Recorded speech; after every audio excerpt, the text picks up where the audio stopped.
खबर उत्तर प्रदेश के जनपद गाजीपुर से है, जहां यूपी के कैबिनेट मंत्री ओम प्रकाश राजभर ने बयान देते हुए सपा पर जमकर निशाना साधा। उन्होंने कहा कि पीडीए का फुल फॉर्म परिवार डेवलपमेंट अथॉरिटी है। ओपी राजभर ने मीडिया के सवालों पर जवाब देते हुए कहा कि अमेठी कांड प्रेम प्रपंच का मामला है, उसमें लॉ एंड ऑर्डर का सवाल कहां है। ओपी राजभर ने कहा कि यूपी में रेप को हर घटना में सपा के लोगों का नाम सामने आया है। राजभर ने कहा कि मुसलमान बोरा भर कर वोट देता है, जबकि सरकार बनने के बाद उसे खाली झोला थमा दिया जाता है। राजभर ने नसरुल्लाह की मौत के बाद यूपी में उसके समर्थन में रैलियों पर कहा कि कोई भी कानून हाथ में लेगा, आतंकवादी गतिविधियों में लिप्त होगा, उसके साथ वही सलूक होगा जो कानून कहता है। ओपी राजभर ने कहा कि सुभाषपा यूपी विधानसभा उपचुनाव नहीं लड़ेगी। ओपी राजभर ने कहा कि हम सभी 10 सीटों पर एनडीए प्रत्याशी को जिताने का काम करेंगे।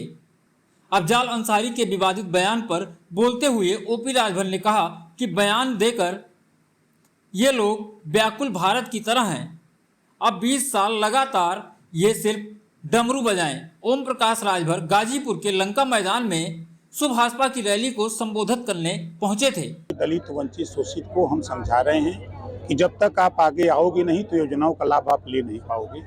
तो इसी उद्देश्य से ये कार्यक्रम पूरे 75 जिले में हम लोग चला रहे हैं। क्या रिस्पांस मिल रहा है? अब आपके सामने है। आप पिछड़े दलितों की बात करते हैं, जबकि एक पार्टी के द्वारा पीडीए भी चलाया जा रहा है।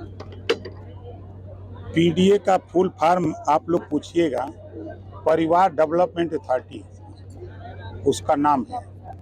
इस नाते कि जब सरकार बनती है तो बोरा का बोरा वोट मुसलमान देता है, सरकार बनने के बाद उसको खाली झोरा थमा दिया जाता है कि तुम एमएलए बन सकते हो, एमपी बन सकते हो, लेकिन तुम समाज के बच्चों को, बेटियों को सिपाही, दरोगा, बाबू, चपरासी, तहसीलदार बनाने के लिए अपने मुखिया के सामने लड़ नहीं सकते। यही पीडीए का मतलब है।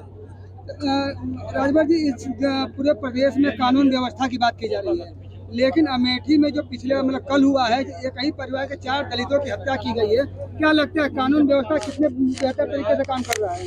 आप उसको जान लीजिए, वो प्रेम प्रपंच का मामला है, उससे कौन सा कानून लॉ एंड ऑर्डर। और सबसे मजे की बात कि आप देख रहे हैं जो भी घटनाएं सामने आ रही हैं, चाहे फैजाबाद रेप का मामला हो, चाहे मऊ रेप का मामला हो, चाहे कन्नौज रेप का मामला हो, चाहे कुशीनगर नकली नोट बरामद का मामला हो, हर जगह तो समाजवादी पार्टियां के लोग आ रहे हैं। ऐसा क्यों है? अभी एक पूर्व विधायक और एक उनके भाई, वो भी रेप के मामले में फंसे हुए हैं कल का। भाई कानून अपना काम कर रहा है तब न फंस रहे हैं, कानून अपना काम नहीं करता तो कैसे फंसते हैं? सिर्फ समाजवादी पार्टी के ही लोग रेप के मामले में क्यों फंस रहे हैं? अब उन्हीं से पूछे कि ऐसा क्यों हो रहा है, ऐसा क्यों हो रहा है, ये उसका जवाब वही दे सकते हैं। हम लोग तो कानून के दायरे में काम कर रहे हैं, जांच हो रही है, जांच में जो पकड़ा जा रहा है उसके खिलाफ कार्रवाई हो रही है। ऐसे में बात किया जाए विदेश नीति की, तो लेबनान और इजराइल में लड़ाई चल रही है। लेबनान के नसरुल्लाह की जो मौत हो गई है, बावजूद इसके जो यूपी में बहुत सारे जो मुसलमान हैं, उनके समर्थन में रैलियां तक निकाल रहे हैं। देखिए, कोई भी कानून को अपने हाथ में लेगा, आतंकवादी गतिविधि में लिप्त होगा, उसके साथ वही सलूक होगा। जो कानून कहता है, कानून के दायरे में कार्रवाई होगी। मंत्री जी, चुनाव होने जा रहा है ये उत्तर प्रदेश में, इसमें आपकी पार्टी कहाँ तक काम करेगी? हमारी पार्टी चुनाव नहीं लड़ेगी, 10 सीट पर हम लोग काम कर रहे हैं। हम चाहे वो मिर्जापुर की बात हो, चाहे अयोध्या की बात हो, चाहे अम्बेडकर नगर हो, चाहे अलीगढ़ हो, चाहे आपके संभल हो, चाहे गाजियाबाद हो, 10 सीट पर हम कार्यक्रम अपनी पार्टी का खुद संगठन धरातल पे हम लोग बना रहे हैं।